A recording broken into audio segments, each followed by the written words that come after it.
Por Dentro da Imagem, um podcast apresentado por Canal Medical.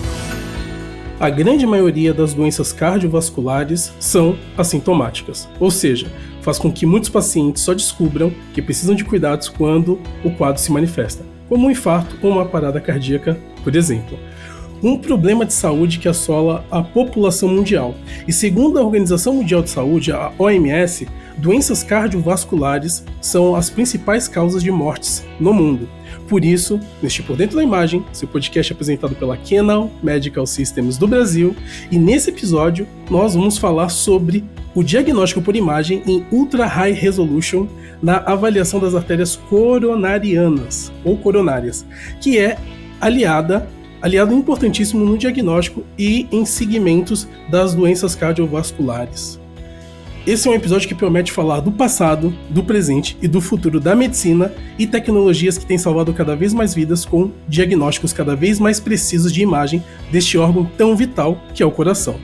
Gostou? Então sejam muito bem-vindos e muito bem-vindas a mais um episódio. Eu sou Cleiton Lúcio e hoje eu sou o seu host e nós estamos começando esse episódio. E para conversar com a gente sobre esse tema, nós temos aqui dois convidados. O primeiro é Henrique Cirino, líder estratégico de aplicações clínicas de tomografia computadorizada na Canal Medical Systems do Brasil. Henrique, seja muito bem-vindo ao Por Dentro da Imagem. Olá, Cleiton, muito obrigado. Olá a todos, é um prazer estar aqui. Prazer é nosso, Henrique, a gente vai aprender muito com você hoje. E também nós temos aquele que é o especialista, o médico que atua efetivamente na área. O doutor se chama Gilberto Zaffi. Ele é gerente médico do departamento de radiologia no hospital israelita Albert Einstein. Ele é professor adjunto do departamento de diagnóstico por imagem da Escola Paulista de Medicina, que é parte da Universidade Federal de São Paulo. O doutor também atua principalmente na avaliação das afecções pulmonares e cardiovasculares, através da ressonância magnética e da tomografia computadorizada. O doutor também é orientador nos programas de pós-graduação em Radiologia Clínica da Universidade Federal de São Paulo e no Hospital Israelita Albert Einstein. Doutor, seja muito bem-vindo Por Dentro da Imagem. Oi, Cleiton. Oi, Henrique. Prazer estar aqui com vocês hoje. Prazer é nosso, doutor. E para começar, a gente sempre faz essa pergunta para os profissionais, porque é muito interessante saber o que levou as pessoas a se tornarem profissionais nessa área. Então eu queria saber do senhor, doutor, o que levou você a escolher a medicina com foco no diagnóstico por imagem como profissão? Bom, foram diferentes caminhos, mas a escolha da medicina, eu acho que teve muito a ver com o fato que na minha família tem um monte de médicos, inclusive o meu pai, que é pediatra, sempre foi um grande exemplo para mim. Então, acho que a minha vida inteira, desde a minha infância, eu convivi com médicos e com a ideia de hospitais e atendimento. E apesar de ter pensado vocês podem acreditar, eu pensei em fazer engenharia quando estava na época de escolher para o vestibular, mas de alguma forma eu me senti mais atraído, acho que é esse ambiente que era uma coisa que me era mais familiar, era alguma coisa mais próxima da minha casa, da minha rotina, dos exemplos que eu tive perto de mim. Então, essa foi a minha escolha pela medicina. Fiz os 6 anos de medicina e chegou a hora de escolher uma especialidade médica.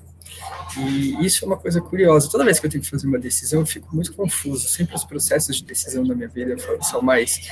acho que eu tenho um problema em abrir mão de coisas. Quando a gente decide, a dificuldade não é o que a gente vai pegar, é o que a gente vai deixar para trás.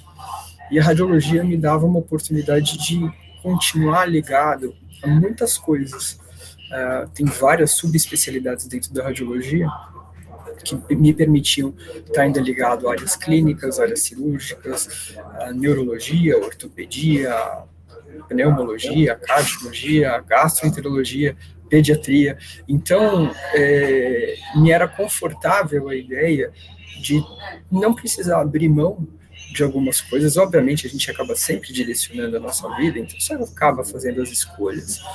Mas eu tive a oportunidade de ficar numa área que é muito abrangente, e isso era uma ideia também que me deixava muito confortável. Poxa, que legal, doutor.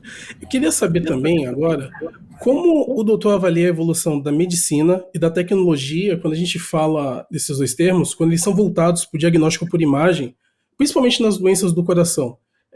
Qual é a evolução que teve nos últimos anos e décadas? Faz a gente pensar um pouquinho. A gente, ao redor de 1998, a gente começou a ver mais seriamente a ideia de imagem cardíaca pela ressonância. Existiram alguns desenvolvimentos técnicos que permitiram que a gente pudesse ter um exame diagnóstico sem artefato de movimento, explorando as imagens cine, né, que é o coração em movimento, e também o realce tardio, que permitia caracterizar infarto. Um pouquinho mais para frente, a gente começou a ver a tomografia chegando com muita força. Inicialmente com equipamentos de 4 detectores, 8 detectores. Eu lembro, eu estava fora do país quando instalaram equipamento de 16 detectores lá na Hopkins. Aquilo foi, eu lembro que a gente ia ver o equipamento, era uma coisa, era um negócio. E de uma maneira muito boa para nós, o que aconteceu foi que a indústria, ela enfiou o pé no acelerador. E a gente viu em ciclos, a gente viu isso, 4 detectores, 8, 16, 64, aí vieram 128, 320, e mais recentemente a gente está vendo a proposta de novas tecnologias por parte de alguns dos fabricantes. Então, na prática, o que isso se traduziu de uma região que a gente não conseguia ter uma boa análise, porque o coração está em movimento sempre, não para o coração, né? E a partir do momento que a gente começou a ter um multi-slice com sincronização cardíaca, a gente passou a conseguir olhar o coração. Ele estava parado, ele não era mais um borrado. E a gente passou a poder conseguir enxergar as artérias coronárias também. E às vezes me perguntavam, assim, em épocas mais passadas, o que você acha do exame dos 16 canais? Eu falava, olha, um bom exame dos 16 canais, ele é igual a um bom exame do 64. Porque o que muda, quando você tem um bom exame, a resolução espacial vai ser a mesma. O que mudava era a chance de ter um bom exame, né? Quando eram 16 canais, a gente perdia uma quantidade considerável de segmentos por artefato de movimento. E conforme a tecnologia foi progredindo, 64, 128, 320, a gente passou a ter muito menos frequente a possibilidade de perder um segmento vascular. Então, hoje a gente faz os exames e tem um aproveitamento quase total. Você coloca o paciente, na verdade a gente já sabe aqueles que não vai dar certo e a gente evita fazer neles. Mas quando a gente coloca o paciente na máquina, a chance de ter um exame diagnóstico é muito alta, no que tange a artefatos de movimento. Então, todo esse volume de tecnologia tornou o que não era possível ser avaliado numa área com um diagnóstico muito adequado. Ao mesmo tempo, veio a tecnologia e as pessoas passaram a estudar e a publicar. Então, a gente tem aí, nesses últimos 20, 25 anos, um volume de literatura publicada bastante interessante. E o que era uma exploração passou agora a ter, na verdade, conhecimento de fato. E a gente fala e a gente entende qual o significado das coisas que a gente está vendo num prazo muito maior. Então, eu acho que foi brutal. A mudança foi do nada para muita coisa. Poxa, que legal, doutor. Pela sua fala, percebe que o médico ele tem muito mais segurança e muito mais precisão no diagnóstico, né? Queria também te perguntar o seguinte, né? Com esse novo guideline para o protocolo de doutoráxica, como o diagnóstico de doença arterial coronariana é mais detalhado e menos invasivo para os pacientes? Por que isso acontece? O senhor poderia explicar para a gente? Então, acho que a história desse documento é uma coisa interessante. Esses documentos, eles são extremamente importantes para os médicos que estão praticando. Então, quando você tem um médico atuando em uma determinada área, ele vai tentar seguir o que as diretrizes recomendam. O valor da diretriz é tentar deixar todo mundo na mesma página, fazendo, na maior parte das vezes, as mesmas coisas, tomando as mesmas condutas, tanto para avaliação diagnóstica como conduta terapêutica e o próprio entendimento do caso, qual o prognóstico daquilo. Então, estar dentro dessa diretriz é uma coisa muito importante, porque é um reconhecimento da comunidade médica, e é um reconhecimento por parte de sociedades que representam especialistas que atuam na área. Então, o peso de estar num documento desse é muito grande, que a partir de então, a maior parte das pessoas tenta ser aderente a esse documento. E o que ele mostra? Ele mostra que para pessoas que têm risco intermediário, quer dizer, você está no meio do caminho, você não é nem o baixo risco, nem o alto risco, a tomografia pode ser utilizada no algoritmo de avaliação e quando você não tem doença obstrutiva, esse indivíduo pode ser... A ideia de uma doença obstrutiva, ela está descartada com segurança. Então, esse é o reconhecimento que para um paciente de risco intermediário, a tomografia é um caminho possível, reconhecido, idôneo, e ela confirmando que não tem doença importante, esse paciente está liberado. Acabou. Então, isso, imagina que para uma pessoa que tem um quadro de dor torácica, tem risco intermediário, se naquele serviço existir tomografia, ela vai para a tomografia, faz, não apareceu nada, acabou. Ela pode ir embora. Isso beneficia muita gente. A gente tem alguns artigos que já demonstram a redução de tempo de atendimento para um paciente com dor torácica, em que a tomografia não demonstre doença. Isso tem um claro benefício para as pessoas que se encontram nessa situação. A gente ainda tem a outra possibilidade, que quem tem dor torácica, teve uma investigação recente, que só apareceu alteração muito discreta ou mesmo inconclusiva, a tomografia também pode ser utilizada, e se você não reconhecer doença expressiva, esse indivíduo também se coloca no espectro do mais tranquilo, porque a gente tem menos medo, a gente vai passar a acreditar que não é um problema coronariano. Então a gente ganha agilidade no processo, e de forma reconhecida pelas sociedades, e esse reconhecimento vem por conta de toda uma literatura, toda uma série de trabalhos que já foram publicados a respeito desse tema. Sensacional, doutor. O hospital ganha, o médico ganha, o paciente ganha pela agilidade no diagnóstico, né? Exatamente. Queria saber do Henrique agora o seguinte, né? Eu queria saber a opinião dele sobre esse guideline e também sobre o que o doutor disse, do ponto de vista do especialista da Canon. O que você acha, Henrique? Olha, eu acho que o Dr. Gilberto trouxe características do guideline bem interessantes, né? Porque é isso. O guideline ele é uma ferramenta essencial de suporte à tomada de decisão dos clínicos nas instituições de saúde. E a gente vê nas notícias, até mesmo em pesquisas clínicas publicadas, o quanto o guideline, né, ele tem diminuído o nível de internações desnecessárias. Isso é bem importante. Vai causar aí um impacto também na redução de custos para os hospitais e, obviamente, vai melhorar também o bem-estar desses pacientes, que seria aí uma das principais funções. Puxa, que legal, Henrique, que legal. Doutor, e essa evolução da tecnologia, ela proporcionou ganhos do ponto de vista dos pacientes também, né, como a gente já percebeu na sua fala.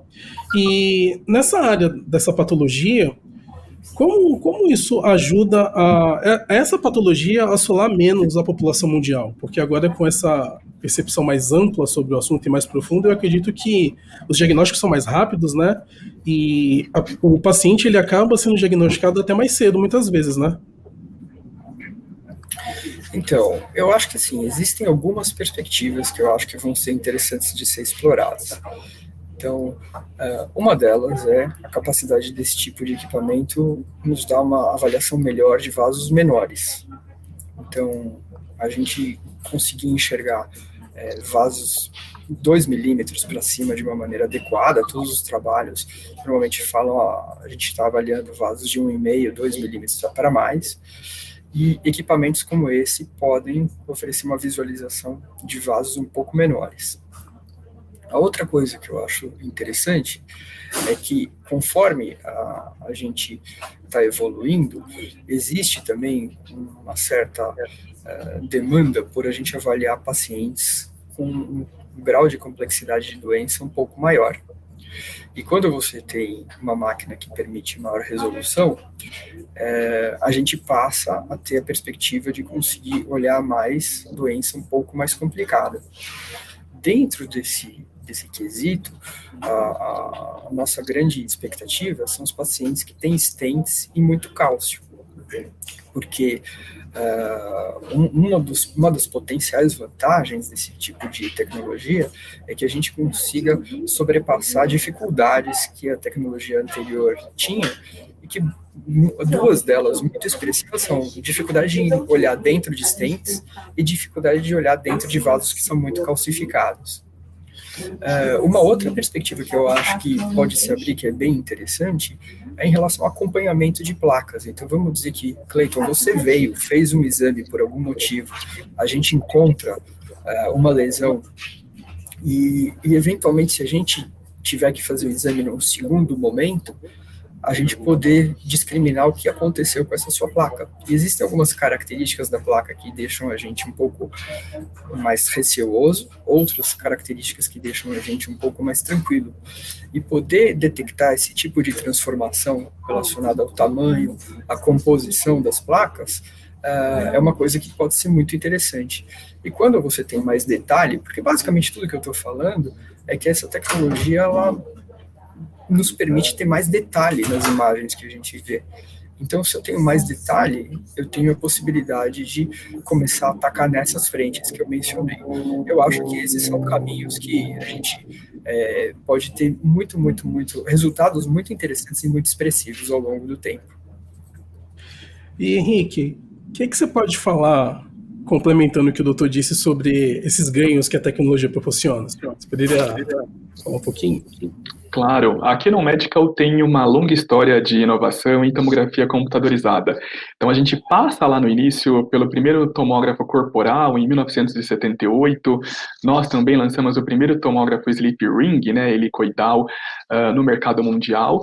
E ao longo dos anos, né, a gente vê que a tecnologia ela vem evoluindo de maneira tal que possibilitou até o lançamento do primeiro tomógrafo volumétrico, né, de 16 centímetros de cobertura no eixo Z em 2007, e mais recentemente, então, a tomografia de Ultra High Resolution, né, o primeiro tomógrafo convencional de Ultra High Resolution, trazendo um nível de resolução fantástico para a imagem, sobretudo a imagem cardíaca, que é o que a gente está falando aqui. E é muito bacana, né, o que o Dr. Gilberto traz, porque é isso, né, a gente proporcionar um nível de resolução para a imagem cardíaca, a ponto que eu consiga melhorar a visualização de stents, melhorar a visualização intraluminal de vasos e também melhorar, né, a avaliação de placas calcificadas nos vasos coronarianos. Poxa, legal. Doutor, agora eu queria saber o seguinte, olhando para o futuro, como o uso da tecnologia artificial ela tem impactado na medicina? Ela se mostra realmente como uma grande aliada do médico? Bom, eu acredito fortemente nisso. Você sabe, as coisas mudam, né? Então, no início a gente olhava para isso com muito medo. Hoje eu olho com muita esperança. Amanhã a conversa pode ser outra, não sei como seremos. Mas hoje eu acredito muito na inteligência artificial nos ajudando, nos liberando de tarefas muito repetitivas, maçantes, nos permitindo focar mais tempo em coisas que são mais importantes. Então, conseguir entender melhor o paciente, conseguir atender melhor ele, e toda vez que a gente tiver alguma atribuição que seja mais repetitiva, muito provavelmente esse tipo de ferramenta vai entrar colaborando com a gente, diminuindo a carga de um tipo de trabalho que não contribui, na verdade, que acaba nos cansando, diminuindo nossa atenção. E, eventualmente, se eu puder olhar exame de 2 pacientes, ao invés de olhar o exame de um único paciente, tanto melhor.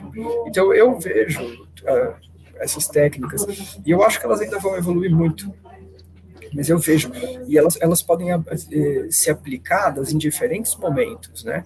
A gente vê em relação ao fluxo dos pacientes, em relação a própria aquisição das imagens, e aí isso é uma aposta que os fabricantes têm feito e estão trazendo resultados expressivos para a gente. Na análise, a gente já tem visto empresas entrando nesse espaço, já apontando locais de maior probabilidade de doença, nos ajudando no laudo. Então, eu vejo hoje isso com muito bons olhos. Eu vejo com realmente esperança de que a gente vai tirar das nossas mãos coisas que não agregam tanto e liberando espaço para a gente poder atuar em áreas que são mais relevantes, em momentos mais relevantes do atendimento aos pacientes. E, Henrique, qual o seu ponto de vista sobre o futuro com o uso da tecnologia artificial? Eu concordo plenamente com o Dr. Gilberto, acho que ele foi muito feliz na colocação em relação à inteligência artificial, e é isso, né? A inteligência artificial ela é vista como um elemento agregador em tomografia computadorizada e no serviço de diagnóstico como um todo, né? A partir dela, a gente consegue ter melhoria de fluxos, otimização do tempo e além também de otimização dos resultados. A gente percebe que o pessoal consegue diminuir o tempo de entrega de um determinado laudo, então, resumindo, né, a gente tem um aprimoramento do serviço de diagnóstico como um todo.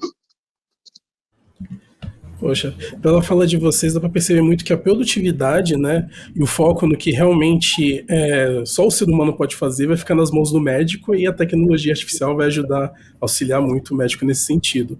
E falando nisso, doutor, hoje o senhor trabalha aliado com a tecnologia da Ultra High Resolution, né, que é pioneira na América Latina. E essa tecnologia ela tem contribuído muito com o diagnóstico, o manejo e a avaliação das doenças cardiovasculares. Eu queria que o senhor, se possível, se o senhor pudesse falar um pouquinho sobre isso. Então, isso para a gente uma super oportunidade. Como toda tecnologia nova, a gente tem aí um amplo espaço, espectro de possibilidades, e a gente também está aprendendo. A gente está tentando entender o melhor uso dessa tecnologia, e aqui eu tenho a felicidade de ter, no meu ambiente de trabalho, quando os pacientes vêm para fazer a tomografia, tem duas salas, uma ao lado da outra. Numa delas a gente tem um equipamento 320, e na outra a gente tem um equipamento que é esse de Ultra High Resolution.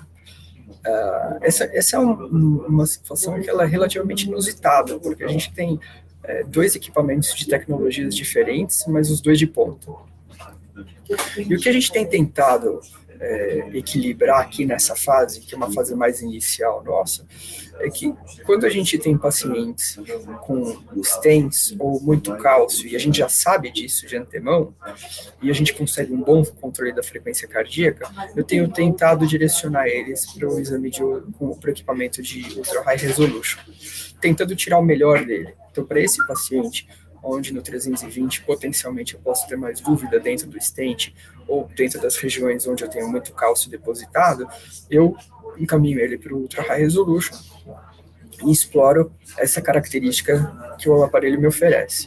Para os pacientes que têm uma frequência não tão bem controlada, ou quando eles não têm cálcio nem stent, eu tenho a possibilidade de usar o 320, é isso que a gente faz, que é uma aquisição volumétrica, e aí a gente tem uma quantidade de radiação muito pequenininha, um resultado que a gente está acostumado, a gente também teve a felicidade de ter esse equipamento muito no começo dessa tecnologia, então ele já não é o primeiro, a gente já está na evolução da evolução dessa tecnologia, e isso nos deixa super confortável. Então hoje, basicamente, a gente está tentando canalizar as coisas dessa maneira. E, Henrique, do seu ponto de vista, o que essa tecnologia Ultra High Resolution traz para o cenário médico?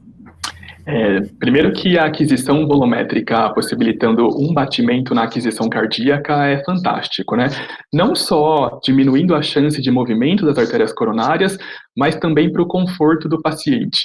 E quando a gente fala do detector de Ultra High Resolution, né, a gente trabalha ali com uma espessura de corte de 0,25 milímetros, matrizes podendo chegar a 2,48 por 2,48 e níveis resolutivos que é o que se tem em ambientes de cateterismo, né? Então, poder contar com tecnologias tão relevantes, né, definitivamente faz total diferença num serviço diagnóstico em cardiologia.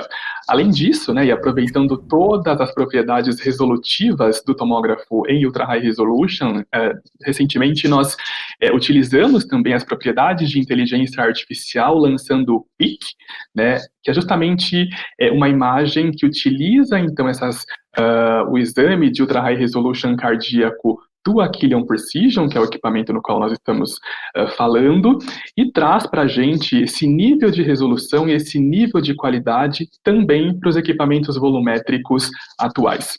Então, realmente, poder contar com todas essas tecnologias faz muita diferença num serviço diagnóstico.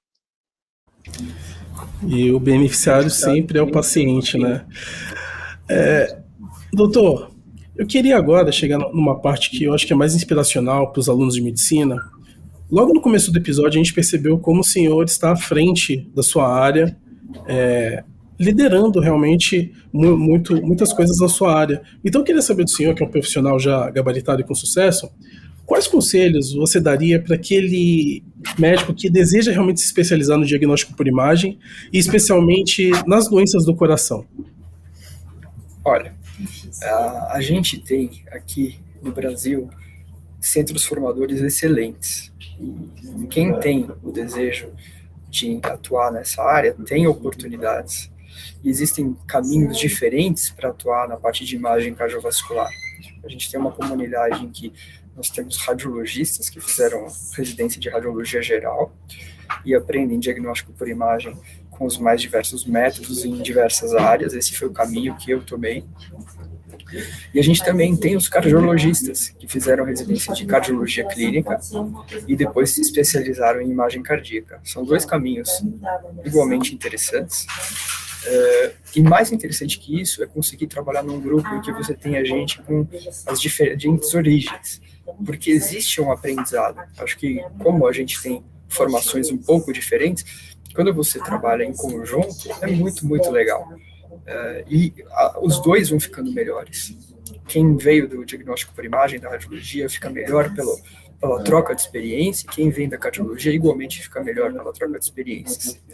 Aí, esses são os anos de residência, e depois tem os anos da especialização em imagem cardíaca. Felizmente, hoje também, a gente tem centros formadores em imagem cardíaca excelentes, e eles não estão só em São Paulo, a gente tem Brasil afora vários centros de excelência, e isso está acessível, não é uma coisa que está escondida, que seja de outro mundo, é um caminho super viável. Quando eu fui fazer a minha formação, a imagem cardíaca ainda estava muito no começo. Eu tive que procurar um centro fora do país para aprender.